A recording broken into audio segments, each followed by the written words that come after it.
Hey everyone, welcome to the 4th episode of Booze and Brews. Booze and Brews. We got our coffee cups today. Cheers. We're bringing you our next podcast here. Love coffee. Remember, the brews is for the coffee. And we're trying to keep it fun with our mugs. Yes. Mm-hmm. Keep you guessing. Never know what mugs we're coming in with. Not this mug. Well, I mean, this mug because I came as I am today, like just showed up. So. Can't really leave this mug behind. All right. Well, anyways, so today we wanted to talk to you about crystals and crystal grids. So if you're on our social media accounts, you'll see that often, I don't know, every few months, couple months, we host a crystal grid, and we put it out there for everyone to participate. So you can sign up and be a part of the crystal grid, and then, experience the power of that grid and what your intention is and have it magnified. But it has occurred to us that we know what they are. Like, we understand what crystal grids are and how they work. But it might be helpful to explain that more, right? To explain to you guys why we're doing it and what it is, and why crystals have power and elements, because they all have their own vibration. Mm-hmm. And, we ourselves are actually crystals. Like, we're made up of crystal energy as well. So there's crystals that come from all shapes, sizes, varieties, which Lynn will talk about. So Lynn is our crystal expert here. Expert might be pushing it. All right, I'll be expert. Yeah. Compared to me, she absolutely is the expert. But Lynn facilitates our crystal grids and comes up with our topics and stuff like that. So we wanted to talk to you more about that and what the deal is and why we like them and why we think they're fun and why maybe next time we run one, you should do it. I love crystals. I have always been drawn to crystals and gems and things. I remember when I was young, little, like elementary school, there was a book in the library. And I wish that I knew what the name of the book was, because, I would buy it. I would look for it. I'd buy it. I don't know. It was like Gems and whatever. Gems and something maybe was the title. I don't know. It was probably like, it was a smaller book.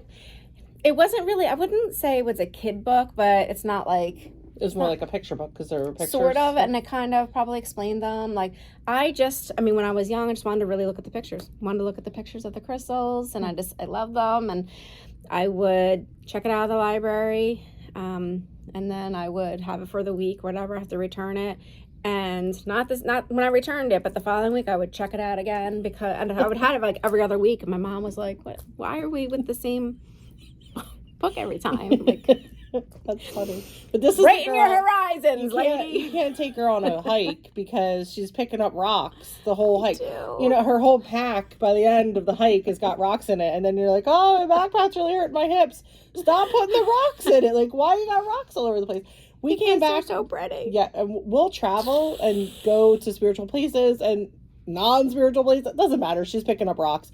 And only if it's okay. I don't take them from places that like Hawaii. We did not take. I took nothing. Let me just say that I'm surprised that we haven't gotten screened through security for like either overage in the bag, weight, or when we came back from Sedona, or like we're gonna be throwing rocks at people in the planes. Like, I don't know. Sedona was definitely the worst. Sedona was. We went on a hike and to a field that had an abundance of raw citrine. It was amazing. Oh my goodness. Now there was a group of us. At one point we're kind of sitting down. I think we were having like our lunches and whatever. So we're sitting on a huge block of citrine. Yeah. I mean, like a bench size, bigger than a bench. It was unbelievable, and I'm like eyeing it up, and I feel like I'm looking at it, and all I could do is just hear her like, "No, you cannot fit that in your suitcase." But that is not a carry-on. Really wanted to. Yeah. But I'm going to show you an example of one of the things we did bring home. This is actually kind of big. This is one of our bigger pieces. This was a piece of the raw citrine that we brought home. So raw stones, they're going to look really rugged. They were broken apart by weather, lightning, storms, different weather conditions. Yeah. So this is a really big piece bigger piece that I brought home. There were some people who had like gigantic, they also drove, and they did not fly. But I was a little bit worried after I was like packing up to come home. Like, well, one, either my bag's going to be overweight and I'm going to need to move all the stuff from my like actual check bag back to my carry-on. Leave all the clothes, take the rocks. Or if I was like, am I even going to be able to go through security with a bag of rocks? I mean, you can't travel with like a nail file, but... Well, rocks were good. So far, so good with the rocks, just so y'all know. But anyway, I love it, and I will sometimes use this as a center stone in one of our crystal grids. Mm-hmm. That's a fun little story about it is. I remember one time we were in, I think we were in Massachusetts, and we were doing a hike, and there was all this like sparkly white. Oh yeah. I don't even know what kind of. That was when we were in the Berkshire, and we went area. to that. It was like a weird phenomenon with the water. Remember, it was like carving cyclone kind of things through the rock. Yep, I do remember. It was really neat. It was really neat to look at. But every 2 seconds, she's like, "Ooh, a shiny piece," and she's picking them up. We got to the car and like dumps them all out. I'm like, "What is happening?" Anyway, at least the good news is that it hikes more at my pace because I'm a slowpoke, and so by the time I catch up, she's got some rocks and we're good to go. But anyway, so tell us more about these crystals. Like we brought some crystals to this. I did. You cannot probably see them, but I got. We brought some crystals to kind of show you. So, well, we'll start with my mug. Oh, the mug. The mug has a story all by itself. I'm gonna have a little sip while I listen. Yeah. So. It was Christmas, this past Christmas, and I'm trying to, find gifts for her. And this mug comes up in my feed at some point, and it's crystal. It's like, oh, this crystal mug, and it's got this beautiful properties and da da da da da. And I'm telling you what, the AI images generated online were fantastic. I mean, they looked so cool and so shiny and just, oh my gosh, so beautiful, right? So I'm like, oh, this is it. This is a great Christmas present. And I order it. I mean, it's even back ordered, for goodness sakes. Like, it's not even Prime. It takes a long time to get there. And the funny part is that I actually forgot that I bought it, and then I bought some other stuff. So then when it came, I was like, oh, right, I forgot about it. Well, I'm really kind of glad I forgot about it because I opened it up, and it's like poured resin. It's not, I don't even know if it's crystal. Anyway, it does not at all look, it's resin. It's not at all what was advertised. Not at all. And I debated on returning it. It also has a metal insert, which is super not handy for microwaving your coffee. Yeah. And I was like, this is a hot mess of an item. And I thought, oh, screw it. I'm going to give it to her anyway. And she claims to love it.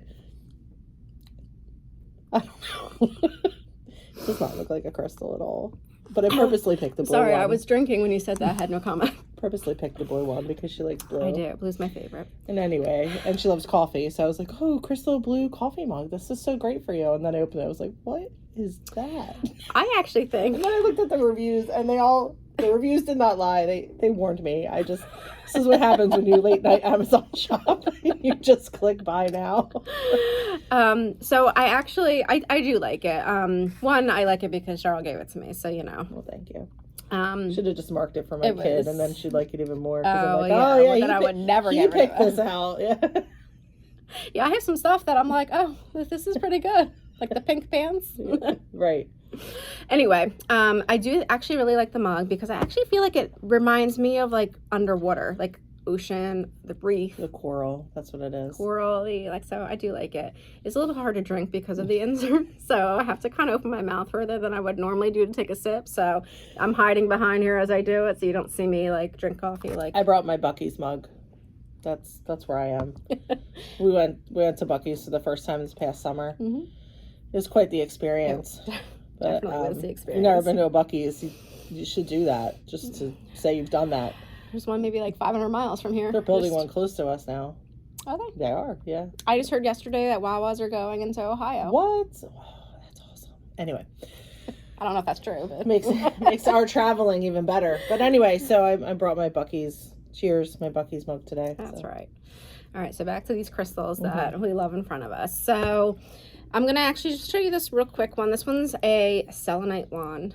And we also have over here a selenite tower. I'm obsessed with selenite. Selenite is really, really good for cleansing and purifying. In fact, when I'm setting up for a crystal grid, I will clean them with the selenite, which just basically means that I lay other stones on top of the selenite and it cleanses and purifies them, just in case there's other energies that are in the stones that's from another person touching it or from wherever it came from or whatever, and it cleanses anything that should not be there. So I'll use the wand just to put stones on. I'll also use the wand if I'm giving the grid maybe Reiki or just wanting to connect the energies in a certain way. I use this just because I really like, obviously, the length of it, the shape of it, to do any kind of connecting and Reiki. I should have and brought drawing. I have a sword selenite. It's called an amathe, actually. It's a Wiccan. It's beautiful relic, but it's an amathe. We got that in Vermont. Yeah, Vermont. That I was remember quite a find. That was. I should have have got one too. I really didn't want to get it that day because you were getting one, so I shouldn't have gotten. I didn't want to, copy and get the same one. Yeah, because we go to Vermont all the time. Well, I've been there a couple times. Kind of been there a lot. Anyway, all the time, but not back there. But anyway, I love selenite. I'm always drawn to selenite. Like I want to buy everywhere I go. I'm like, oh look, and I'm like, I have a lot of selenite. Bought you selenite for Christmas, and I have a lot of it. It's a bowl. Then that's really actually, cool. It's not really technically a bowl. It's two half moons on the outside, and then the center is a full moon. And you can put the crystals in it, right in it, which is my next purchase. Is that really cool. I'm going to get a charging bowl so that I can just. Now, there's other ways to clean your crystals, right? There are. So you can charge them and clean them in the full moon.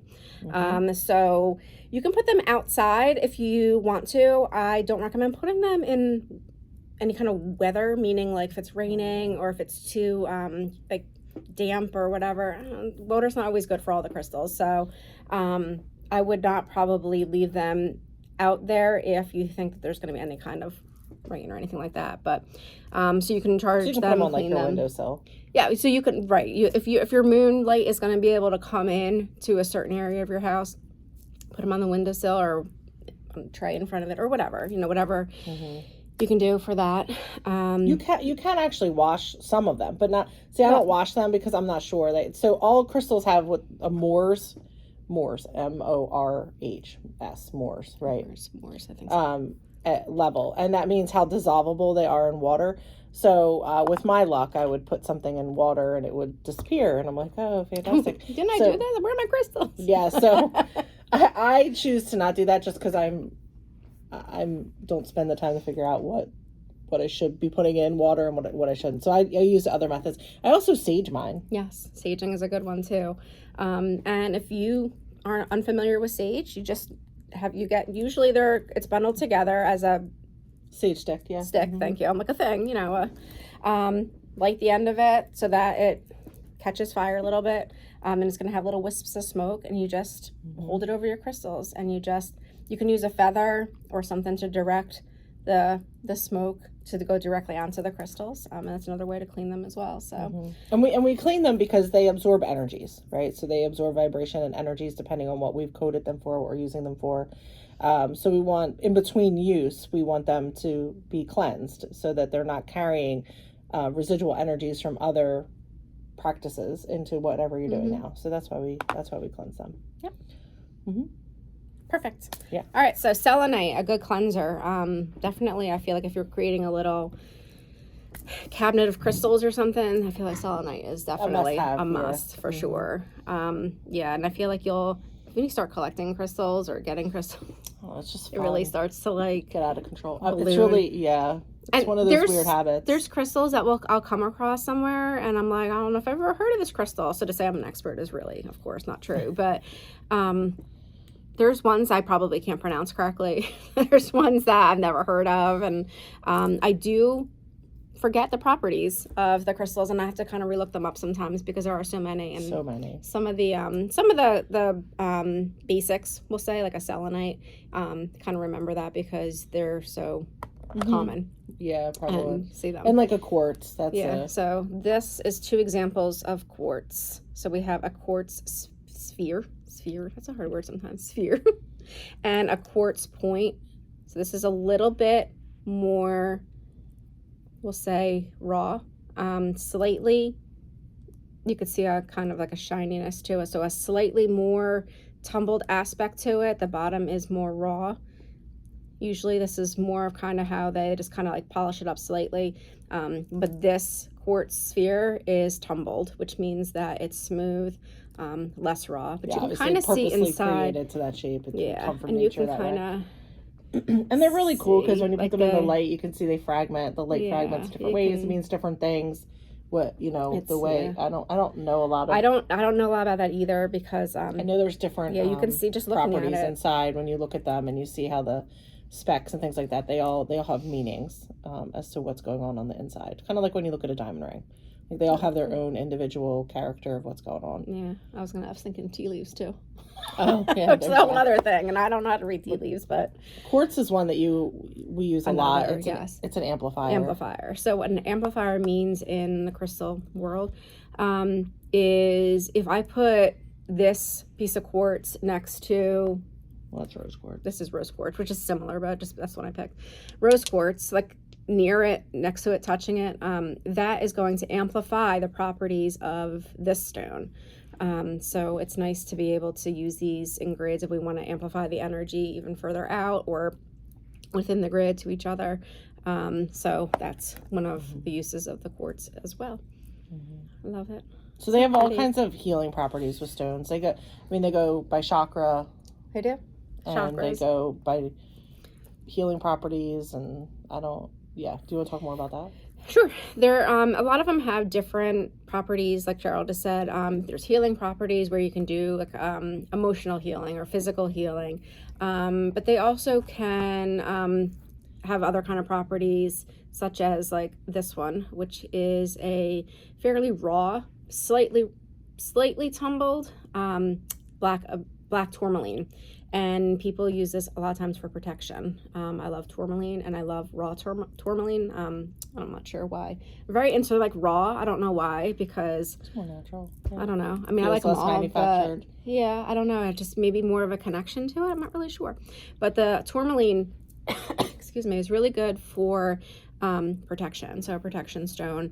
And people will carry protection stones with them. But obviously it's sometimes they'll put them in their doorways. Like if you have like a foyer or something like that. So it's, energies that are coming in, you're just absorbing any negative things that come past the door. You don't want that to come through. So you'd put them at your doorways. Yep.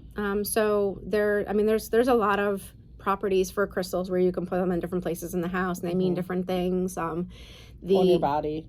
Wearing them, obviously. You can, like, I'll keep a little, not one this size, a little one in my car for protection. That's a great spot to keep something. It's just under your seat, wherever you want to put it, obviously. But it's great. So the black tourmaline is a really great protection stone, as is also a good grounding stone.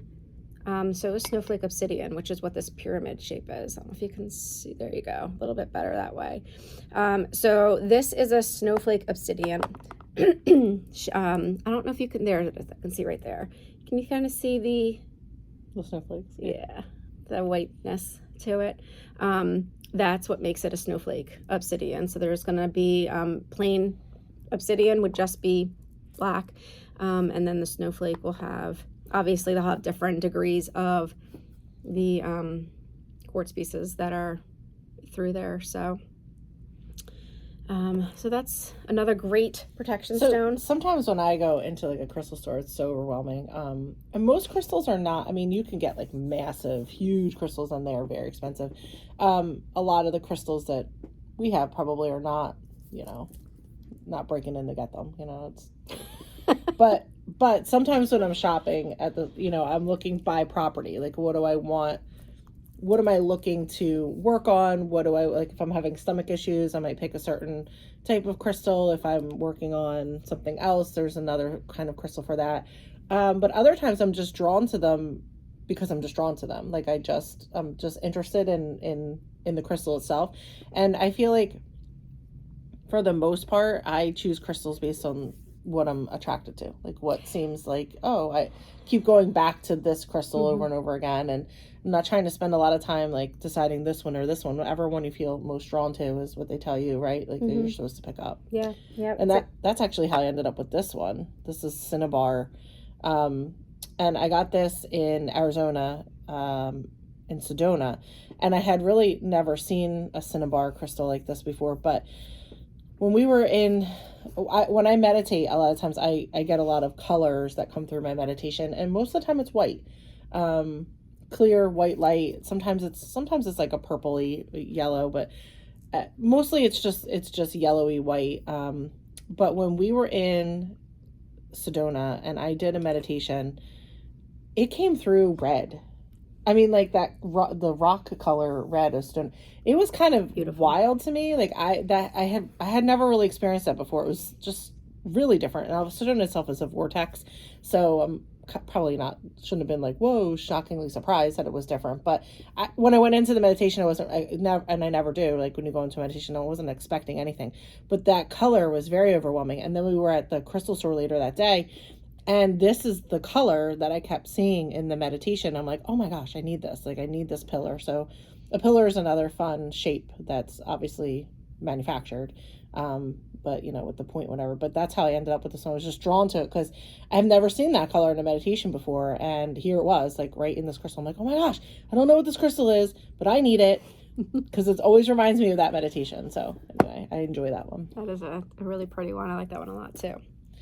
Another really common crystal that you'll probably see, or I'm sure you know of or heard of, is amethyst. This one's a tumbled amethyst. And amethysts are sometimes different colors. So they might be a little bit more of a deeper purple. They might be more of a lighter color. There's some like marbling you can kind of see that goes through them as well. Not sure how much. There we go. Amethyst is another amplifier so it's not unlike the quartz in that it amplifies the energy.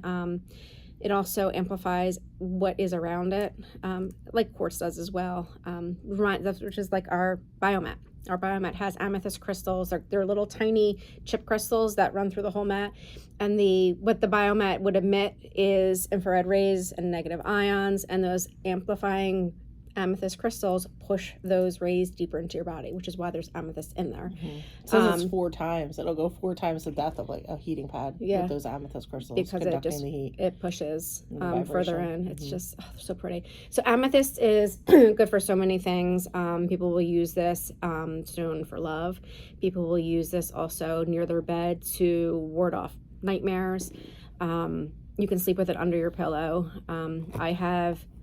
If you have a small enough piece, you can put it under your pillow.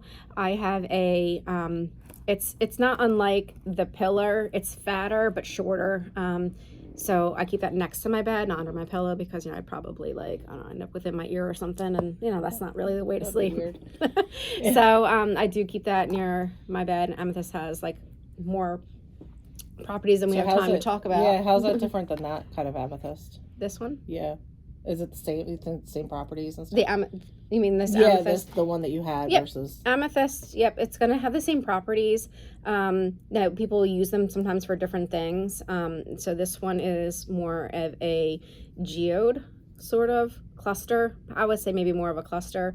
A geode usually is a little bit more enclosed, and where you can kind of see I don't think we have a geode that's right around here. I don't think so either. Maybe in the other room. I don't know. But this one is a little bit lighter of a color too. So you can kind of see how this amethyst is a little darker and this one's a little bit lighter.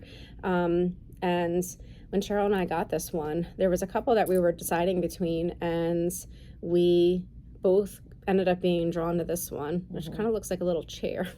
For some reason, I don't know. I feel like it's some kind of relaxing way.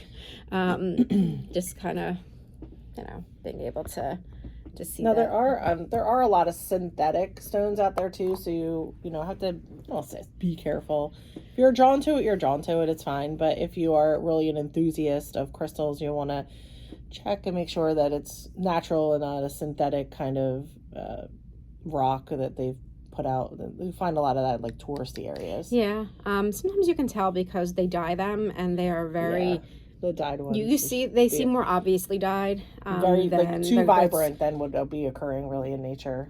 and they usually will say like dyed. I mean they I mean it's like kind of they're obvious, not trying to trick you so much. But it's just, but you know, some people, it just doesn't to be mean aware of doesn't it. mean that you don't need it or don't want it or whatever. So all reasons to have them. So let's see, what pick one. Tiger's Eye. I tend to use this a lot. I love Tiger's Eye. Yeah, it's really good for like your own strength, for I think wisdom also. That's a good one. I've always liked Tiger's Eye. I don't really know. Like I remember being younger, and there must have been something I had that was Tiger's Eye. I don't really. Well, yeah. Is this Appetite? Nope, that's lapis lazuli. Oh, okay. So that's a raw lapis lazuli. This one is really great for increasing your intuitive abilities and also for your communication. So being able to speak your truth, being able to have confidence in your voice, and it's really good for the intuitive, working on your intuitive abilities and bringing them up. I think that I picked this up in Shasta. I was really, for some reason, on that trip into fluorite. Me too. I have know why in particular. I never really paid much attention to fluorite, and then we were on. A lot. There's a big fluorite over there. We were in Mount Shasta, and I kept going back into fluorite, and I had a bunch of fluorite pieces. I'm like, okay, just one. I don't need all these. I think I ended up with 3 from one store. I was like, because the colors were, fluorite is really pretty. There's really like pretty. There's marbling, there's purple, there's like a greenish, that greeny purple. Like I'm like, maybe not unlike my shirt, but like, you know, lighter, white and black, and it kind of just marbles through. So there's a lot of different shades and a lot of different types of the fluorite, so it's such a pretty stone. But it's one of those that like I felt like also I just kept like picking up different shades of it, different shapes of it. I'm like, oh my goodness, I feel like that happens though. It kind of comes in waves where you just feel really drawn, and probably for a reason. I was like, and like at that time you probably needed whatever the properties of fluorite are. I don't remember everything off the top of my head. I ended up at one place. My stomach was just really bothering me, and I kept going back to the bumblebee jasper, and that is a stomach stone. And I was like, oh, well, maybe digestion and whatever. So I ended up picking it up. That one is actually toxic. I keep it in the bag. I was going to say, that's the one you can't touch. Yeah. I mean, you can touch it, but, you know, it's supposed to be. Wash your hands. Yeah, wash your hands and minimal. And because I have animals and children, I tend to keep that one separate in a bag by itself so that no one wants to play with it because it looks like fun bumblebee colors. But that's how I ended up with that. So yeah, I think that you are intuitively, your body is drawn to what it needs, right? So we've incorporated crystals in several of our services as an amplification of it, that's a good word. Yeah, right. Like enhancement. That's it. Yeah. Amplification and enhancement of it. That's what I'll have to say. Yeah. So we use crystals. We use them in chakra balancing for sure. A lot of times. Yeah. We use pendulums that are also crystals, for chakra balancing, and then we'll use them. We have a crystal Reiki, where we will put.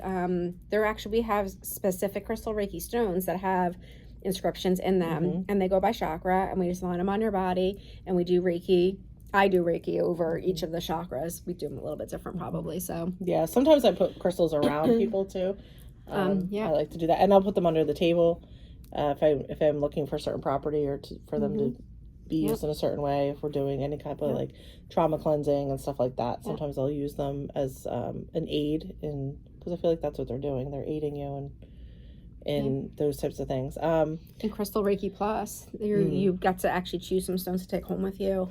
Hold them during the meditation. I put you tell me what you want your intention to be for those stones. Put the intention into it. Give the stones Reiki so that you have that with you that you can take home with you as well. And then also we'll sage sage you and sage the stones and as part of that service as well. That's fun. Yeah. I'm trying to think. We obviously talked about the biomat, which has crystals in the biomat itself. So great. Yeah. What else do we? I mean, do we use them in other ways? Well, we have the crystal grids, which is what we wanted to talk about. Yeah, the crystal grids. Crystal grids are a remote service. So when we say remote, it means that anybody can join anywhere. It's not, you don't have to be here. You don't have to come in person. There's nothing for you to see here.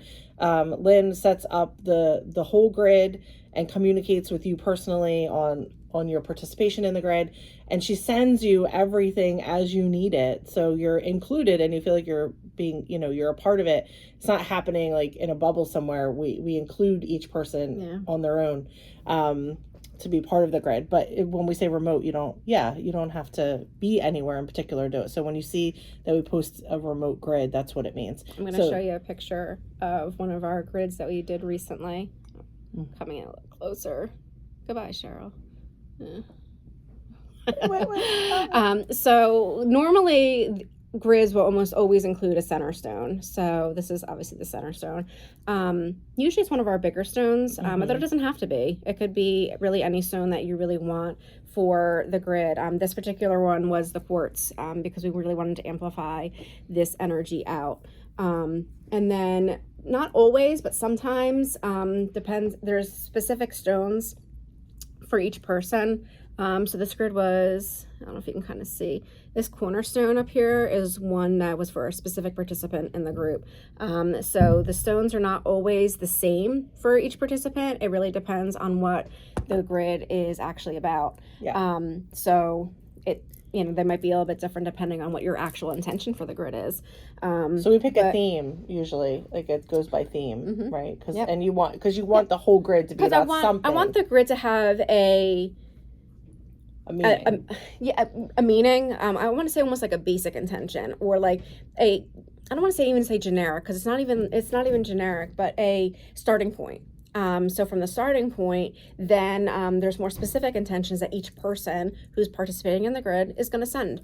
And then I'm gonna write that down. I'm gonna put it under that stone. I'm gonna take that stone. I'm going to put your intention into it, where I'm like literally saying your name. This is your intention, word for word. This is what this stone is meant for, which is why we cleanse them before and after, because everybody's going to be a little bit, obviously different energy. So you don't necessarily need Johnny's energy and intention into the stone that's going to be yours for the next time or whatever.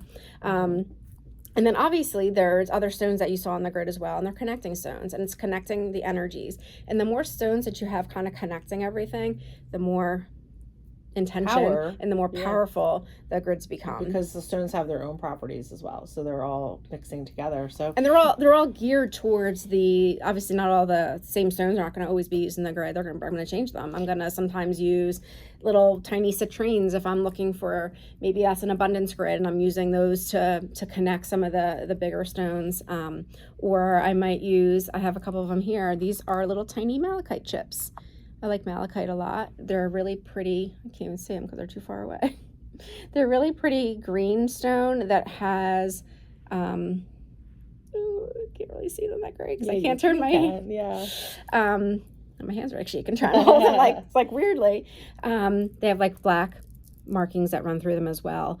Malachite is, you can use it for love as well, because it is green, which is going to match up with your heart chakra. And they have a lot of properties, and just healing properties as well. But another way to use stones, the little tiny chips, this would be a great one that you can carry, obviously, in your pocket. You can, there. A lot of people put them in their bras. Yeah, women put them in their bras, in your pocket, your purses, wallets, whatever.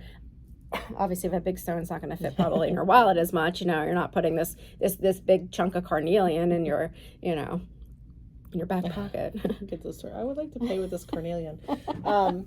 But yeah, so like, let's say we have a grid with, like Lynn said, the theme abundance, right? Not everyone is going to have the same intention with that meaning. Like, what does abundance mean to you? Maybe it means abundance of finances, of money. Maybe it means abundance of love. Maybe it means abundance of positive health, like time, right? So it means something different to everybody. So the point is like, what are you looking to do with that intention? If it's abundance, or maybe it's healing. That was the grid I just showed you. It was healing. So that's a good one, because not everybody's trying to heal the same thing. For sure not. And it doesn't even have to be a physical healing. It's not like I broke my wrist and I need to like physically heal my wrist.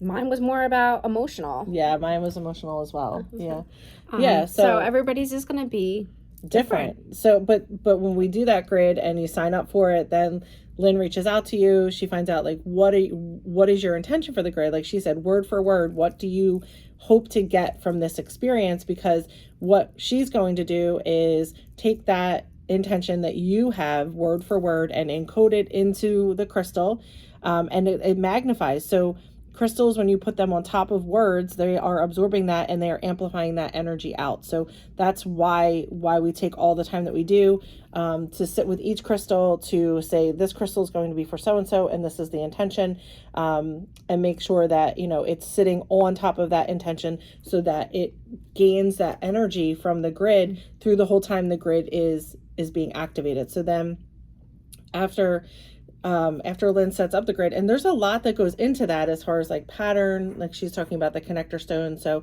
the pattern and shape, you can use certain mandalas underneath of them to amplify it even more. So the symbolism of those things comes through. The universe talks in symbols and geometry. So sacred geometry is where you'll find a lot huge. of. And I don't always use one that's already made. Right. Kind of something. I sometimes just make my own. I really think that it depends on what I'm drawn to at that moment. I like being able to have that flexibility and kind of do it different ways, and it's not always the same. It doesn't always look the same, and they might look similar. I mean, this one was more of a square looking one compared to maybe ones that are typically round, or I've done ones that are more almost triangular looking, like just the way the placement of the stones are, and depends on how many participants. And so I know there's so many like ways to do it. It's like really exciting. And then from there, she activates the grid, and that's sending Reiki to it. And like she was talking about with the selenite here, where you go and you start connecting the stones to each other, like purposely and intentionally.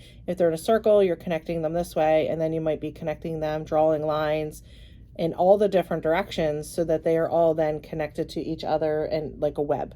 And the point is to create a web like that, because the web is powerful. The intention by itself is great, right? It's sitting here by itself, but connected to everyone else's intention is magnifying it, and there's strength in that, and there's strength in the connection and the collective of it. So then, depending on how long the grid is running, then I'll take time to send it Reiki. Sometimes we'll use the biocharger behind us to amplify it even more. Can you see that guy back there? There it is.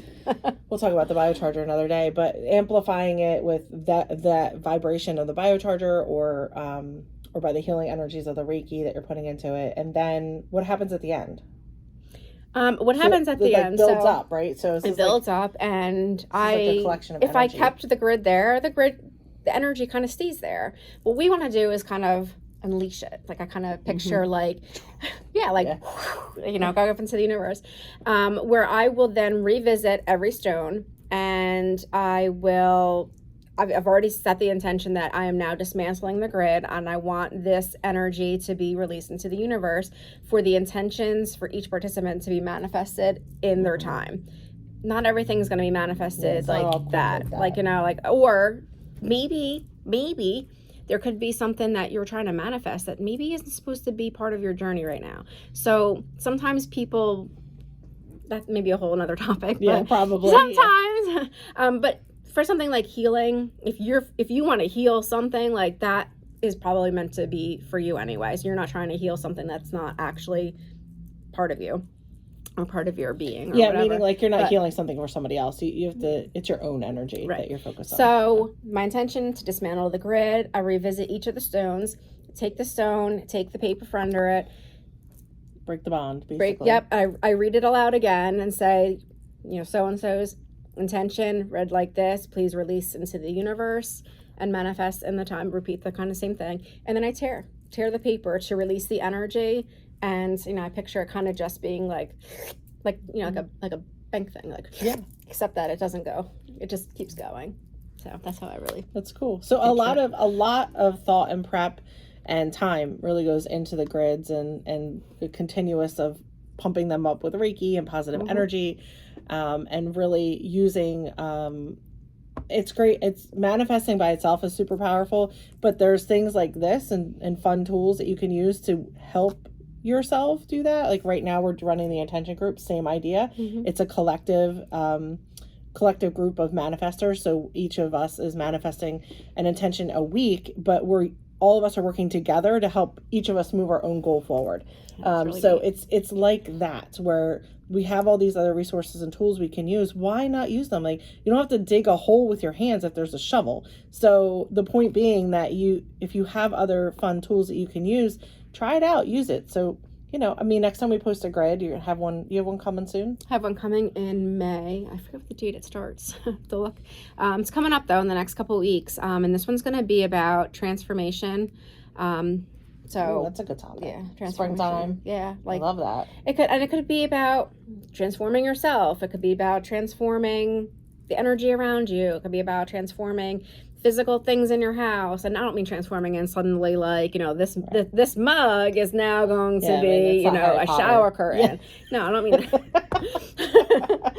Like that would be something. Yeah, we're not that wizardy yet. I'm not that magical. Can't tell everybody yet. But yeah, it's gonna be kind of think about in ways of like rebirth or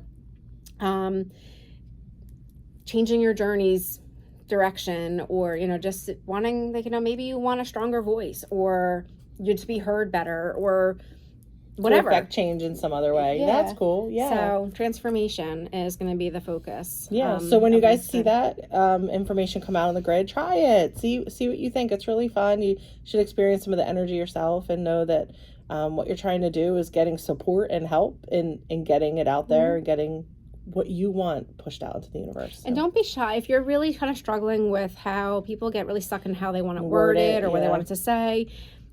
Just talk to me. Just say, like, I kind of want, we'll use having a stronger voice. Like, maybe you can't say those actual words because you're not even sure, like, really what you're looking for. So tell me what you're kind of thinking about or whatever, and I can kind of help you come up with how you want it to say. And I want it to be your word. So if you don't like that I use the word positive and you'd rather use the word, give me a synonym. Synonym to positive. Or whatever that is. We change it, obviously. Like it's supposed to be for you. So, and if you have more than one intention, maybe you get more than one spot in the grid. I mean, you can do that as well. Yeah. You don't have to limit yourself. So sky's the limit, beyond the sky's the limit, obviously. Yeah. That, the sky is just the starting point. Yeah, that's true, right? So, well, anyway, I hope that you guys learned something today, had some fun with crystals.